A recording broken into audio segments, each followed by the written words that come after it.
Welcome back to another episode of the Hurt Business Podcast. My name is Farah Sharari, and today I got the War Elephant with me, which is one of the better nicknames I've heard. Fights December 13th, RingTitans 2. He is Ian Barrett. How are we, champ? Good, man. Appreciate you having me. Nice to meet you. Likewise. And I heard in a past interview that your nickname came from some fight shorts that were given to you. Yeah, so my first ever fight shorts on the front was a bunch of it was just a bunch of emblems of war elephants, and they were dope shorts. And people started calling me the war elephant. I was a fat little kid in the gym. And they're like, "This is the war elephant. This is what's up." And then when I was getting ready to make my debut, someone said it, and I was like, "Dude, this is a layup." Bunch of merch to work off, bunch of cool little taglines to work off of. So they put it in my lap. So take it and run with it. Running with it. And I will say the merch is fire. Fire. Did you design that or did you have somebody? ChatGPT designed all of it. Clean, dude. I don't know if I can even say that. They might send me want some money out of you, dude. Yo, You made that. Send me a memo or something. Hopefully not. Tell people you made it because it is a sick. Do you know a little bit about like the war elephant and what they represent? Not much, truthfully. Yeah, I know that there's a bunch of different like locations of the war elephant. So wherever you look at it, it's a tough animal it's got a cool story to it, and I hope that my fight style can pay a little bit of honor and a little bit of tribute to the dope animal that it is. And it's just the start, but hopefully we can get there, cover that ground. Sick. And I knew nothing about it before I learned it was your nickname. I had to do my own research to learn a little bit more about it. And right. what ChatGPT told me was best app on the earth. That they're armored, they are strong, they could run through armies, and they carry like 4 people at a time. Word. Fire. And their royalty, they were worth so much money back in the day. Exactly, dude. It's fire through and through. You couldn't have found a better fighter nickname. Absolutely. And no one does it. No one really runs with the animal nicknames no more, so may as well. Either that or they go with the overplayed ones like Pitbull. I feel like everybody's Pitbull these days. I mean, you never hear anyone call themselves an elephant. That's like a sneak diss at yourself. But if you can use it properly, it's pretty dope. So yeah, we took it, we ran with it. Clearly a good marketing opportunity. Absolutely. Now usually the nickname represents like a part of your personality or style. You have so much to choose from in this situation. Which is your favorite? Right. I mean, like you said, it can run. You said it can run through an army. Yeah. Give me that. Line them all up. I'll knock them all down. Put anyone in front of me. We'll do it. We'll scrap. Every fighter has like a early moment where they like learned about the sport and it kind of gave them that spark. What were some for you?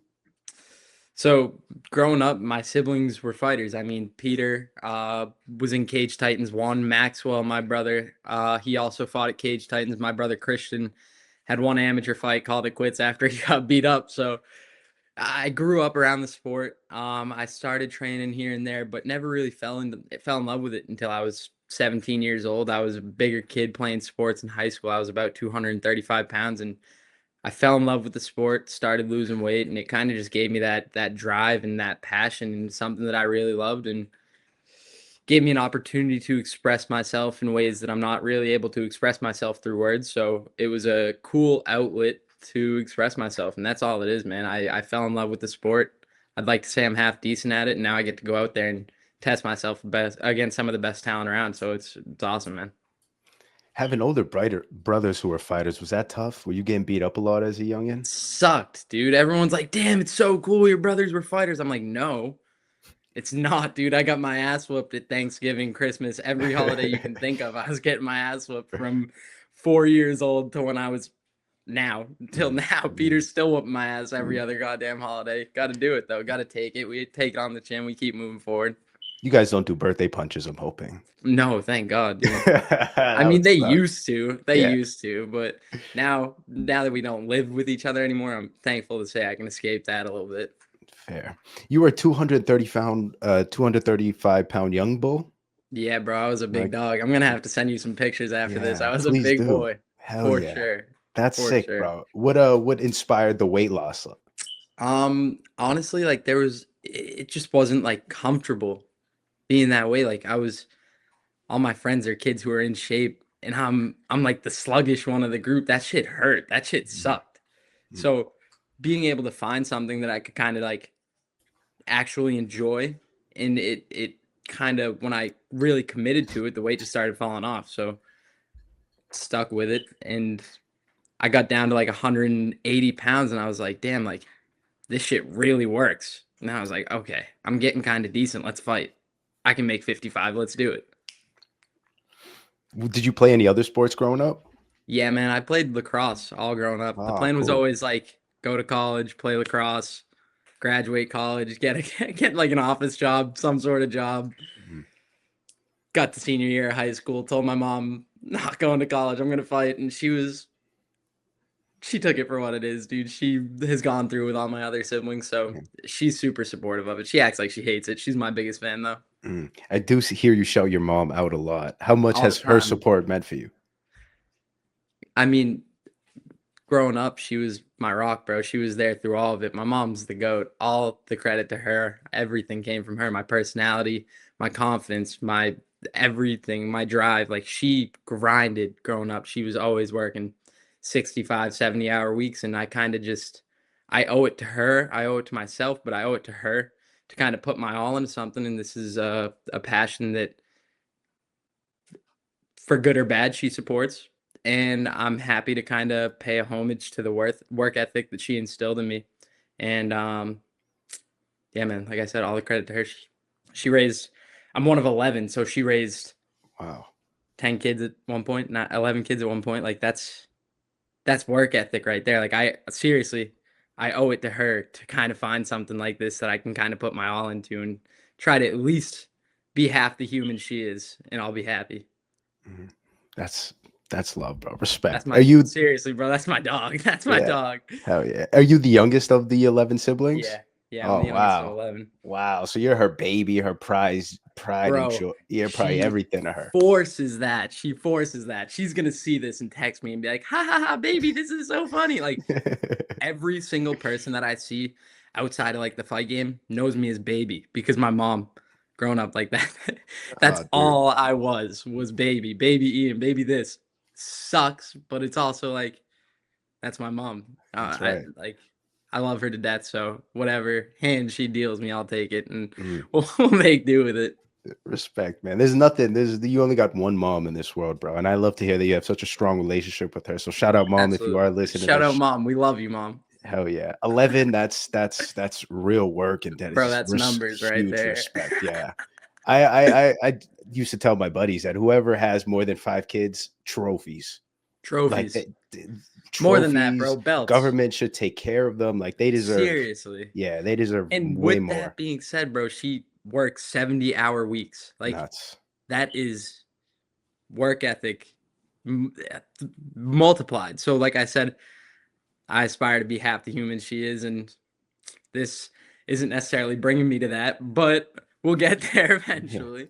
One day we can One only day. hope. So you didn't go the traditional college route. What are Yeah. you doing now outside of fighting? Do you have like a full-time job? Yeah, I have my full-time job. I'm lucky enough that my boss is cool enough to let me take a little time away from work once fights are coming up, once there's big events coming up.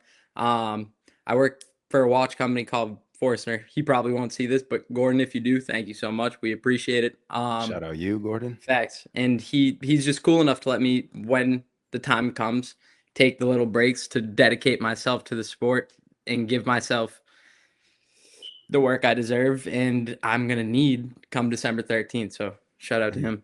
Yeah, shout out him and respect to you for maintaining a full-time job and training full-time. That's like Right. 2 in 1. Talk about that challenge and how much of a workload that is for the day to day.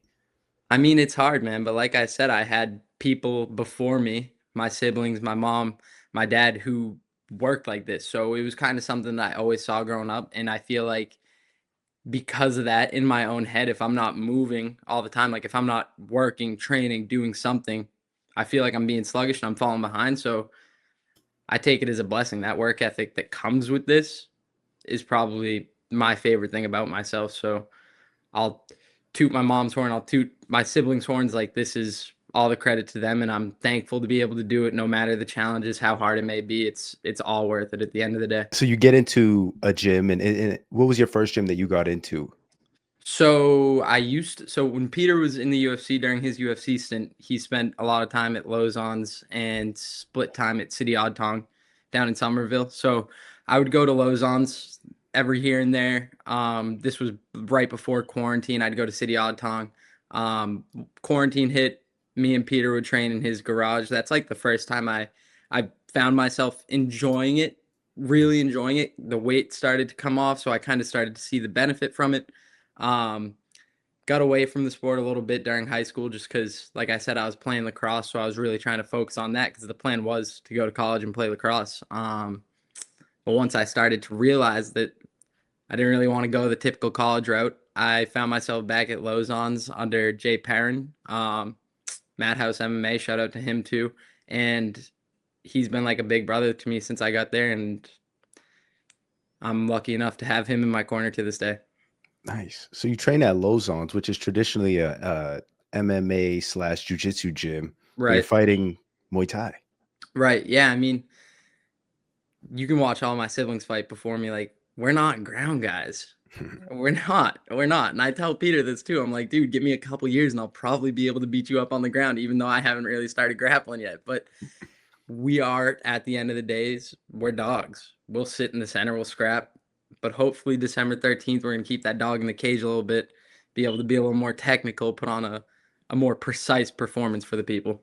Mm. Let's talk about that a little because it was your first Muay Thai bout last time around for Ring Yep. Titans one. Which side note, you mentioned Peter fought for the first ever Cage Titans, Yeah. Cage and Titans won. you fought for Ring Titans one. Kind of Crazy. symbolic there, no? Crazy. Absolutely. That's pretty I didn't sick. even, that's funny. I've never crossed my mind until now. The Barretts are, just history repeats itself. Got to do it, dude. Absolutely. Tell me about your first fight, your first event, that first time the adrenaline hit you, the lights. What do you remember most from that night?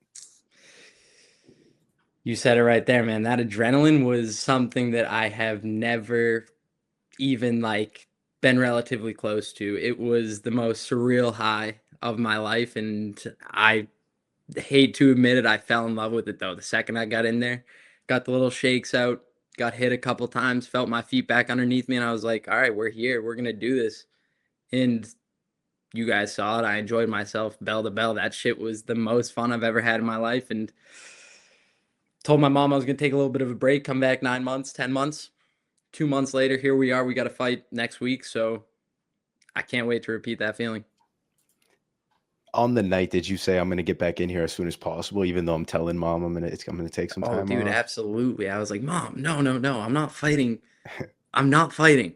Like, I'm just doing this. This is just one and done. See what it's like. This is gonna be so fun. I'm excited, but not gonna not gonna do this all the time. And then I got in there, dude, and like that, I'm thankful enough that that fight was like a hard fight. Like me and Brendan Martin, who hats off to him. That dude's legit. He was game. I kind of before that fight didn't really know what I was getting into almost. Like I knew what I was getting into, but there was some aspects that going into it as a debut, you kind of just don't really fully process.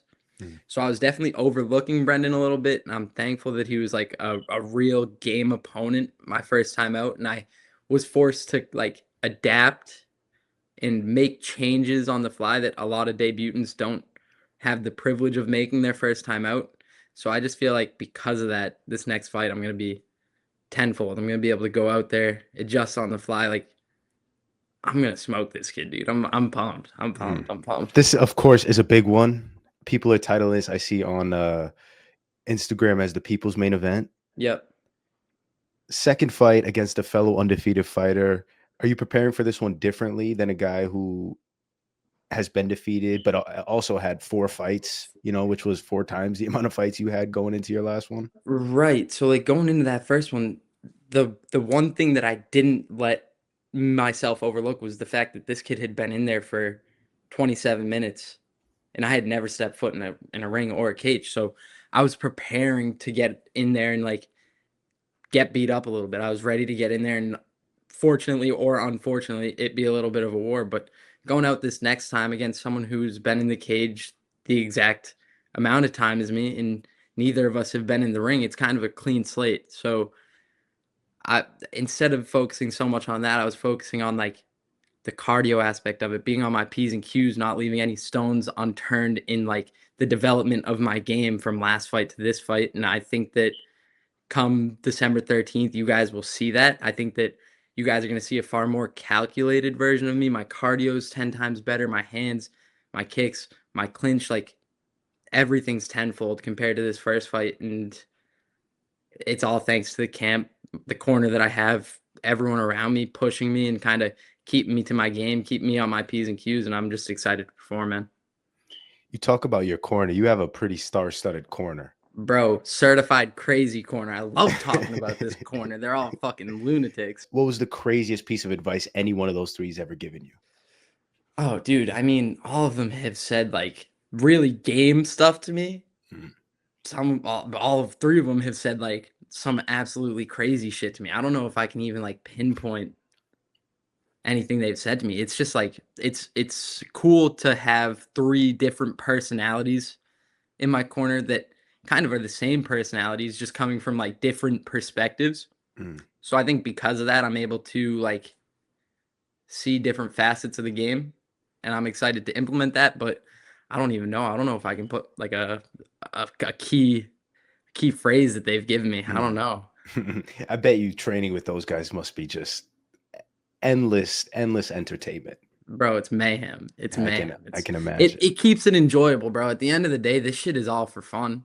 You know what I mean? Like, obviously, I'm going out there to perform and I'm going out there to win. But if I wasn't having fun with it, I wouldn't do it. But thankfully, I have these three guys in my corner, and I have the training partners around me that keep this shit enjoyable. And I go into the gym every day and I have a blast, and I improve while I'm having fun. And that's the best part about it. That's what keeps bringing me back. So you've been training at Lozon's in preparation for this. Any other gyms? Yeah, I'm down at Hook and Roll 2 nights a week as well. Nice. I recently went down there. Love it. Down in New Bedford. Yeah. Shout out Pete. Cool spot. Shout out Pete Luciani. Absolutely. What has he given you in terms of striking? I know he's kind of a maniac, as you would phrase it. Bro, absolutely. Wild man. Wild man. And I'm sure he'll see this too. Wild man. He knows it. But Pete's really good about like being ultra specific, if that makes any sense. Like, it's a lot of technique and a lot of little critiques that I feel like have made some of the biggest jumps in my game.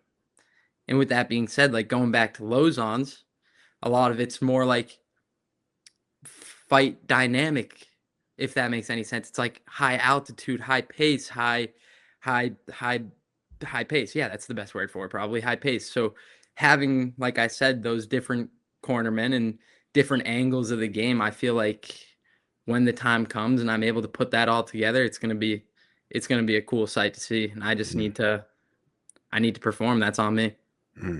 Just need to get to fight night is what it sounds like. Dude. That's it. I'm so fired up for this one, dude. We've like jawed a little bit. At the end of the day, it's all respect to Brian. It's just like friendly banter. Our friends are talking, my friends are talking shit, his friends are talking shit. We're the same age, 3 towns over. So obviously these kids are jawing at each other in the comment sections, and it kind of just like, at the end of the day, we're the two fighting, but it adds like that little extra fire to it. So I'm pumped up, man. I'm excited to perform. Yeah, I think that aspect of this fight is so cool. The fact that you guys are like same age, both made the debut on the same night, right? Same amount of experience in terms of like ring time. To the second. 3 towns over, friends are talking shit. It's almost like a college basketball, bro. That's exactly what it is. It's like it's a high school sports team. Yeah, like talking shit to one another. It's fun. It's awesome. It's funny. At the end of the day, me and Brian are going to be in there. I respect him. Like I said this Monday night on Table Titans. I respect him. I respect his family. They were really good to me during my debut. His dad, his mom were both super kind to me in the build up to that. So tons of respect towards them. I'm excited that I get to go in there and challenge myself against a game opponent in Brian, and it's going to be a lot of fun. Unfortunately, I got to beat him up December 13th, but that's just the name of the game. The scenes that Hell are going to take place in Pembroke December 13th. It's going to be beautiful. Oh, dude, that's weird. I haven't like said that Pembroke. It's usually Plymouth. I've been building it up as Plymouth this whole time. It's in Pembroke. Little different. And the first think about one, this, dude. We're in neutral ground. I graduated from Abington. He graduated from Plymouth. You look on that in the map. Plymouth's or Pembroke's dead smack in the center. Like, it doesn't get better than this. That's pretty neutral territory, Right, bro. if It's you gonna be ask dope. me. Oh man, damn. That's it. It's only building more excitement for everybody listening. So hell That's yeah. why it's the people's main event, baby. Last thing in terms of your preparation for this fight, you mentioned your training partners, and I'm kind of curious who you've been sparring with in preparation of this one. Dude, tons of dogs, tons of dogs. One of my like main training sparring partners is Mark McKay, who, funny enough, went to high school with Brian Russell. Oh, So, yo, it was so funny. He came into the cage with me when me and Brian did that face off. He's standing behind Pulver with his little phone up, like smiling like a proud dad. It was hysterical. But Mark's a killer, dude. That kid is as legit as it gets, and he's gonna see this and like start talking shit to me for talking him up. But he's a dog, so those rounds have been super productive. I've been sparring with my brother Peter a lot. I went down to City Odd Tong this past week to spar. A good amount of rounds with Andrew Valdina on Saturdays. Those have been unreal rounds.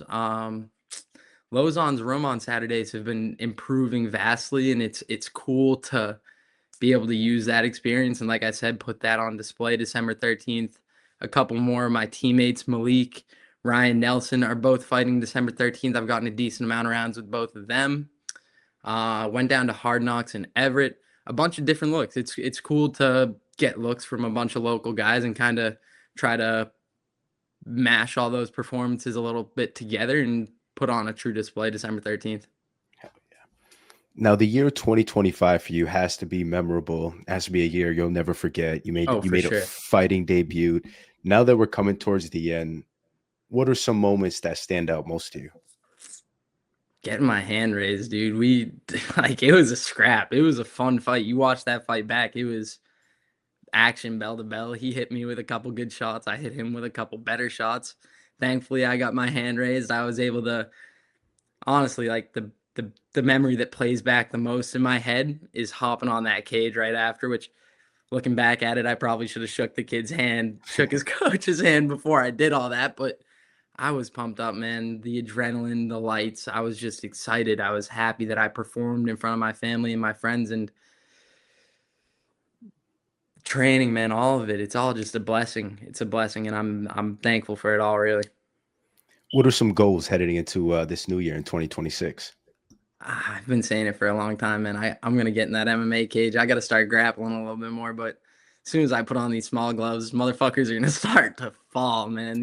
These people are not gonna be able to stand with me, especially if I can get my grappling up to par. These dudes, especially, hopefully my mom doesn't see this part. When I go down to 45, I'm gonna start bundling dudes at 45, especially with the small gloves. So hopefully after this one, if all goes according to plan, I'll take a little break. I know I said that last time. I'll take a little break, develop the grappling a little bit, and hopefully by either the end of 2026 or early 2027, make that jump to MMA.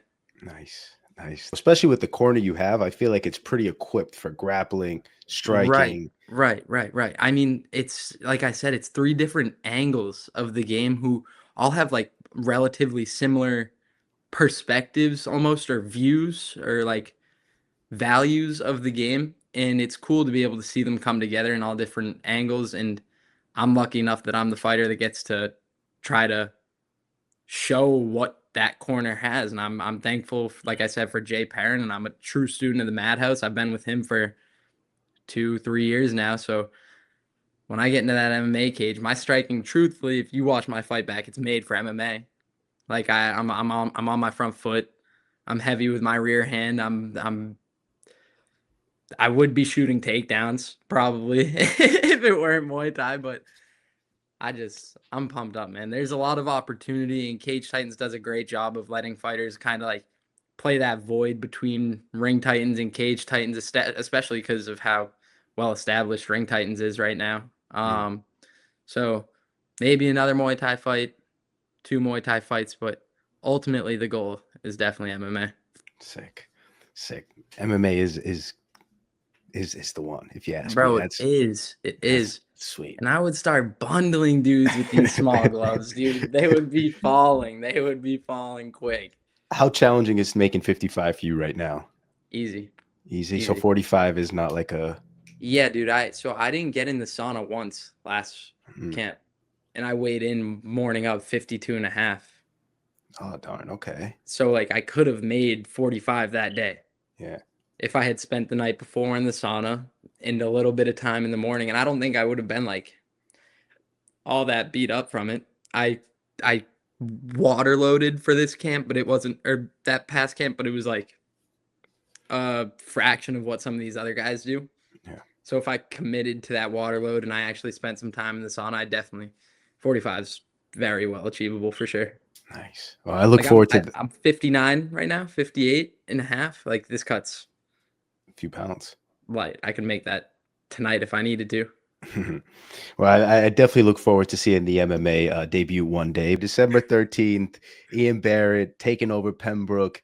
Yes, Best sir. of luck to you, brother. Wishing you all the best on the night. And then, of course, in 26. Let's go crazy. Yes, sir. Appreciate it, brother. Thank you for having me.